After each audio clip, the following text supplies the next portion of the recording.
할렐루야. 예, 드디어 아가서 8장 이제 마지막 날입니다.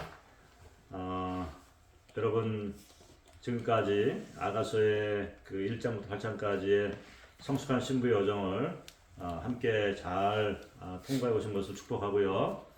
이제 이 시즌 가운데 특별히 주님께서 하이라이트 하신 그 여러분을 향하신 신부를 향한 신령 되신 예수님의 그 사랑의 계시가 여러분의 그 마음 속에 또 삶 속에 각인되어지고 또 확신 가운데 거하시며 무엇보다 어제 말씀드렸던 이 사랑의 인으로 여러분 가슴에 치시고 또 도장같이 팔에 두르심으로 말미암아 어떠한 물로도 어떠한 홍수도 여러분의 주를 향한 사랑과 또 부르심 가운데 그것을 꺼치지 못하도록 계속해서 우리가 구하여야 된다고 말씀드렸죠. 계속해서 우리 마음속에 갈망하는 그러한 소원과 기도가 끊이지 않아야 될 줄 믿습니다.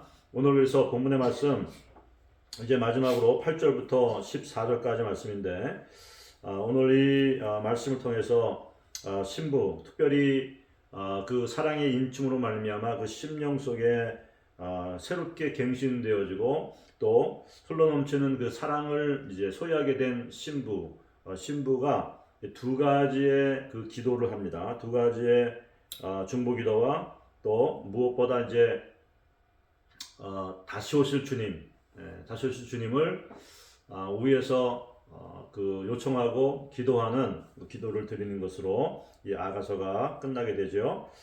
그래서 이 신부가 이제 성숙한 신부가 됐지 않습니까? 그 사랑으로 인치고 그 안에 그 넘치는 사랑의 그 소유함이 있는 신부가 이제 신랑과 함께 이제 오늘 본문의 말씀에서 우리라고 하지 않습니까? 8절에 우리에게 있는 작은 누이, 예루살렘의 여인과 같이 작은 누이, 아직 성숙하지 못한 그와 같은 그 신부를 가리키는 것이죠.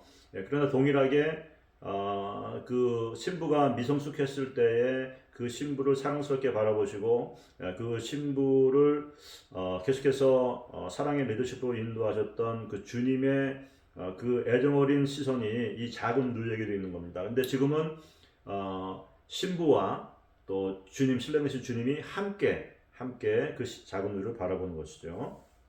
그래서 이제는 자신의 사랑과 자신의 성숙함과 자신의 사역만 이제 집중하는 게 아니라 주변에 이 작은 누이 같은 사람들을 바라보면서 그 사람들을 위해서 중보하는 어떻게 도울 것인가 이런 고민을 하면서 중보하는 신부의 성숙함이 나타나고 있습니다. 우리에게 있는 작은 누이가 아직도 유방이 없구나. 그가 청혼함을 받는 날에는 우리가 그를 위하여 무엇을 할꼬. 그래서 아직 유방이라는 것은 이 아가서에서 나보다 연약한 자들을 양육할 수 있는 영적인 능력을 말한다고 말씀드렸죠. 이제 자군들이 아직까지 그런 능력이 없는 거예요. 그런데 혼인잔치에 청혼을 받는 그 날에 이제 부르심 받았는데 그때 이런 양육하는 능력들을 소유할 수 있기 위해서 우리가 어떻게 하면 좋겠느냐, 어떻게 할까요? 신랑 되신 예수님께 물어보면서 기도하는 겁니다. 그러면서 이제 9절에 구체적으로 그가 성벽일진데 우리는 음망대를 그 위에 설 것이요. 성벽이라면 음망대를 세우는 거고 문이면은 백향목 판자를 두르리라. 두 가지의 부르심이 있는 거예요. 성벽의 부르심 또는 문의 부르심. 이게 부르심입니다. 그래서 이 성벽이라는 것은 이 성벽 사역이라고도 볼 수가 있는데요. 우리 느헤미야서에서 본 것 같이 성벽은 안과 박의 경계를 나눕니다. 세속적인 것, 거룩한 것, 그리고 이런 외적으로부터 원수로부터 그 안에 있는 사람들을 보호하고 안전하게 유지하는 그런 역할을 하는 것이죠. 그래서 성벽사이라는 것은 그런 의미를 가지고 있는 거예요. 원수로부터 주의 백성들을 보호하는 그러한 목회적 사역, 또 하나님의 영적 표준을 세우는 이렇게 벽이 안과 박으로 나누는 것처럼 이런 영적인 거룩함의 표준들을 세우는 그러한 사역들을 가리킵니다. 그래서 이런 성벽 사역이고요. 그 다음에 문일지인데 그러면 문의 사역을 하는 사람들은 어떤 사람들이냐? 어떤 문이라는 것은 이 문을 열므로 말미암아 사람들이 들어갈 수 있게 하고 또 어떤 것이 들어오게 하기도 하고 이렇게 출입을 통제하는 그와 같은 사역을 가리키는 것이죠. 그래서 만약에 작은 신부가 문의 사역을 한다 하게 되면은 무슨 중보자 또는 전도자 그리고 교사 또는 사도로서 사람들에게 은혜와 구원의 문을 열어주는 그와 같은 사역들을 하게 되는 것을 의미합니다. 그래서 사람들로 하여금 이제 구원의 복음을 듣게 하고 또 주님과 더 깊이 들어갈 수 있도록 교사로서 그런 사역들을 감당하고 또 사도로서 어떤 지역에 전도의 문을 확 열므로 말미암아 그 지역에 성령의 역사하심을 따라 새로운 일들이 일어날 수 있도록 그렇게 여는 사역들을 감당하는 것이죠. 그래서 성벽 사역과 문의 사역일진데 은망대를 그 위에 세운다. 성벽 사역을 통해서 은망대라는 것은 아가서에서 구원에 이르는 사역들, 구원을 가리킨다고 말씀드렸죠. 그래서 구원을 이룰 수 있도록 돕는 것을 가리키는 것이고, 문일진데 우리가 백향목 판자로 두르리라. 다시 말하면 백향목은 이게 가장 단단하고 또 오래가고 또 그 향기가 나는 최상의 그런 나무인데 이 솔로몬 성전의 그 모든 그러한 그 내부의 가구들의 원목이 바로 이 백향목이라고 했습니다. 다시 말하면 예수님의 성품과 인격 또는 임재 이와 같은 것들로 이제 두른다는 것은 계속해서 그렇게 될 수 있도록 신부와 주님께서 돕겠다라고 하는, 기도하겠다라고 하는, 중보한다라고 하는 그와 같은 것들을 상징하고 있는 것입니다. 그래서 이 두 가지의 어떤 그 기도를 하고 그 다음에 이제 술람의 여인이 이제 하나님께서 그를 어떻게 바라보시는지에 대한 그와 같은 확실한 자기 정체성들을 이제는 아가서의 맨 마지막 이 부분에서 소유하고 있는 거예요. 그래서 누가 다른 사람들 아니면 어떤 우리의 원수들이 나를 정의하는 건 정의로서의 정체성이 아니라 하나님께서 나를 바라보시고 주님 성령께서 나에게 계시하시고 신랑이 나를 바라보시면서 말하고 있는 강조하고 있는 그와 같은 하나님으로부터 온 정체성을 지금 이 본문의 말씀에서 말하고 있는데 세 가지 정체성, 신부의 세 가지 정체성들이 여기에 나오고 있습니다. 나는 성벽이요 나의 유황은 망대 같으니. 성벽 아까 말씀드렸죠.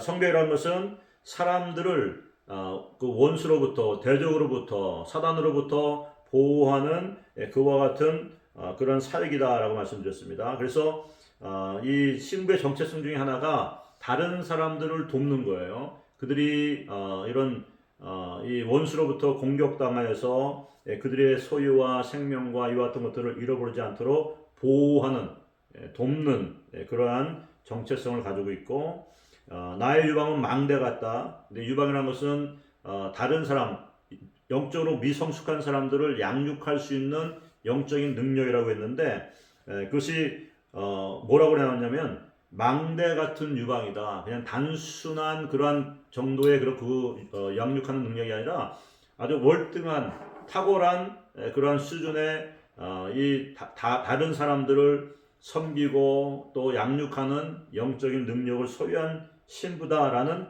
정체성을 가지고 있는 거예요. 그러면서 나는 그의 보기에 화평을 얻은 자 같구나라고 말하고 있습니다. 화평을 얻은 자 같다. 다시 말하면 신부는 하나님이 지켜보시는 가운데 살아가는 오디언스 오브 원, 한 분 하나님 앞에서 살아가는 삶을 기뻐하는 자다. 다른 어떤 것이 아닌 나를 바라보시는 그 한 분 하나님과 신랑 되신 예수님 옆에서 살아가는 그와 같은 삶의 정체성을 가지고 있기 때문에 그 마음속에 화평이 있다는 거예요. 기쁨이 있다는 겁니다. 여러분, 우리가 이런 정체성을 반드시 소유한 신부가 되어야 됩니다. 그러므로 말미암아 다른 불필요한 그러한 감정의 어떠한 그러한 요동치는 것들을 우리 삶 속에서 제거할 수가 있는 거예요. 하나님 나를 어떻게 바라보시는지, 내가 그 한 분 오디언스 오브 원, 한 분 하나님 앞에서 내가 살아가고 거기 앞에서 내가 섬기고 또 그 안에서 내가 쉼을 누리고 평화를 누린다라고 하는 확신 가운데 거하게 될 때 우리는 오늘 이 본문의 말씀과 같이 하나님 보시기에 화평을 소유하는 사람이다. 그 하나님 앞에서 진정한 기쁨을 누리는 그와 같은 삶을 살아가는 신부의 정체성 가운데 살아가게 될 수가 있습니다. 자, 이러한 세 가지의 정체성, 하나님 바라보시는 정체성을 가지고 있는 이 신부에게, 성숙한 신부에게 이제 11절 말씀 보게 되면 이제 솔로몬은 우리 그 신랑을 상징하고 예수님을 상징하죠. 그래서 바알하몬이라는 곳에 있는 포도원이 있는데 이 포도원은 그 하나님의 백성들을 가리킨다고 볼 수 있고 하나님의 교회를 가리킨다고 할 수도 있습니다. 그래서 그 포도원을 지키는 자들에 맡겨뒀다. 지키는 자가 누구냐? 여기서는 성숙한 신부가 되겠죠. 성숙한 신부에 맡겨두고 그들로 각기 그 실과를 인하여서 은일초를 바치게 했구나. 그러니까 맡겨준 자에게 열매를 구하시는 거예요. 예. 성숙한 신부에게 내가 이렇게 너에게 사랑과 또 너에게 이러한 정체성과 이런 모든 것들을 주었는데 이제 내가 내게 맡겨진 그 하나님의 백성들 가운데서 이제 거두는 열매, 그 열매가 주님께 이제 드려져야 되는데 그 드려지는 것이 은 1천을 요구하시는 거예요. 다시 말하면 풍성한 열매를 요청하시고 요구하시는 것을 본문에 볼 수가 있습니다. 근데 여기서 중요한 것은 이 신부가 이런 풍성한 열매를 구하시는 주님께 12절 말씀에 당신은 그 1천을 얻을 것입니다 라고 말하고 있는 거예요. 확신 가운데 거하는 겁니다.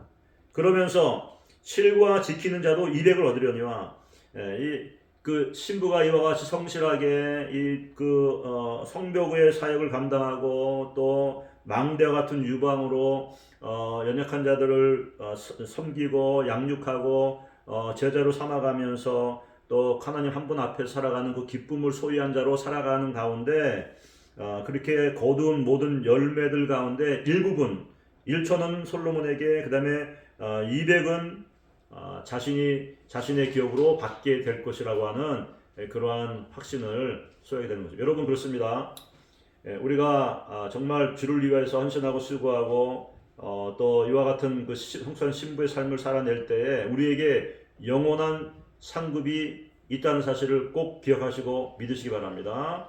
우리가 상급을 위해 사는 것은 아니지만 우리가 이와 같이 신실하고 성숙한 신부의 삶을 살아낼 때 주님과 함께 우리에게 영원한 상급이 주어진다는 사실, 우리에게 큰 기쁨이 되어지고 크나큰 동기가 될 줄로 믿습니다.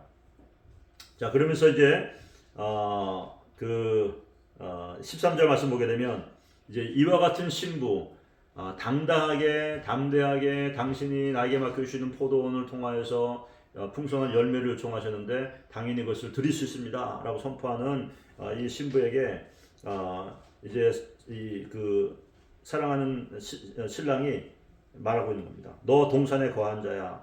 혼자서 이기적으로 하나님의 사랑에 정말 주셔서 감사합니다. 그리고 자기만을 위해서 자기만의 어떤 그런 그 삶을 추구하는 것이 아닌 동산에 거하는 자, 이렇게 많은 그런 하나님의 동산, 하나님의 그 거룩한 영적 공동체에 같이 이렇게 거하면서 그 영향력과 또 그 신임을 얻고 있는 이 신부를 칭찬하시는 예수님의 모습이 나옵니다. 너 동산에 거한 자, 동무들이 내 소리에 귀를 기울인다. 이게 무슨 얘기냐면 누가 말할 때 무시하게 되면은 싫어하게 되면 듣지 않죠. 무시합니다. 그러나 내가 신뢰하는 사람, 내가 좋아하는 사람이 말할 때는 그것을 내가 귀담아 듣는 거예요. 그래서 이 신부의 선한 영향력을 지금 선포하면서 나로 듣게 하라. 여러분 기억나시나요?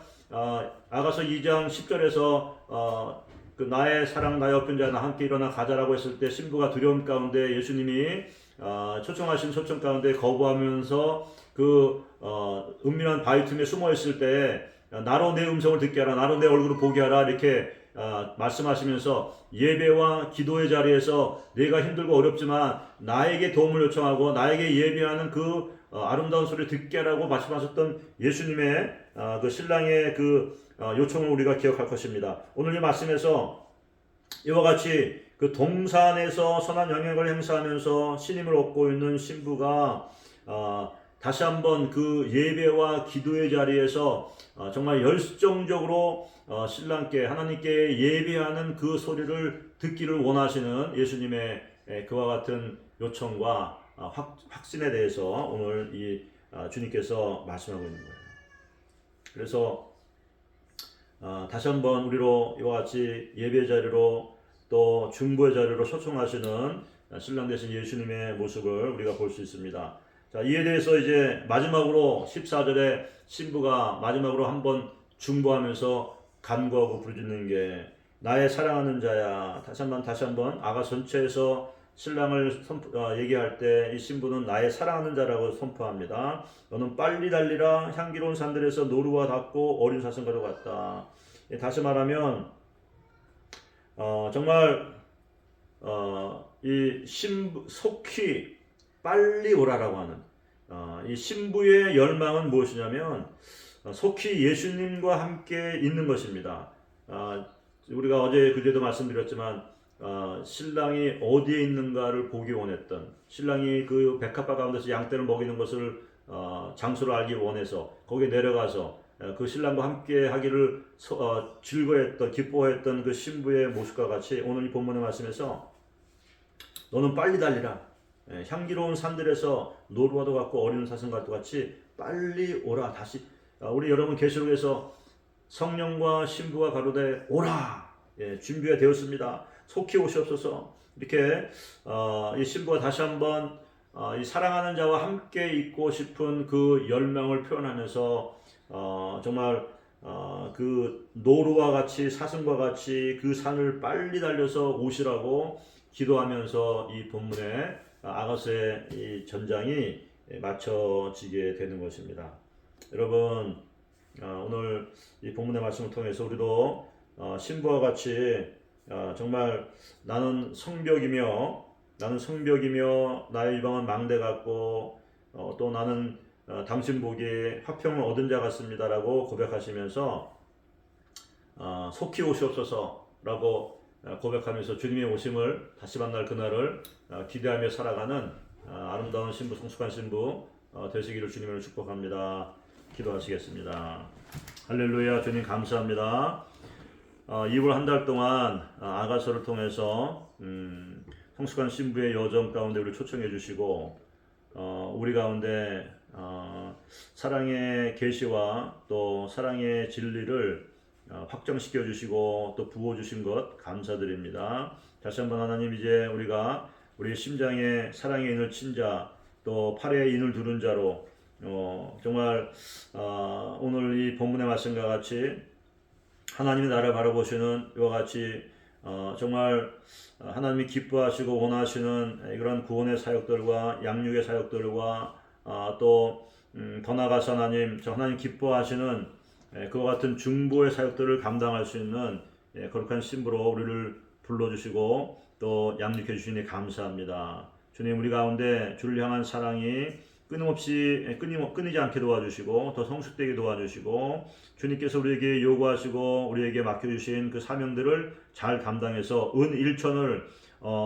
아무런 어려움 없이 주께 올려드릴 수 있는 그와 같은 능력 있고 신실하고 또 기쁨이 가득한 신부가 다 될 수 있도록 축복하여 주시옵소서. 다시 한번 주님 신부의 마지막 간구와 같이 어서 오시옵소서. 속히 오시옵소서. 나의 소원은 신랑 되신 주님 예수님과 늘 함께하는 것이며 동행하는 것이라고 우리도 동일하게 고백할 수 있고 그와 같은 삶을 살아낼 수 있는 그와 같은 성숙한 신부 다 되게 하여 주시옵소서. 감사와 찬송과 영광을 돌려드리며 이 모든 말씀 우리 주 예수 그리스도 우리의 신랑 되신 주님의 이름으로 기도했습니다. 아멘.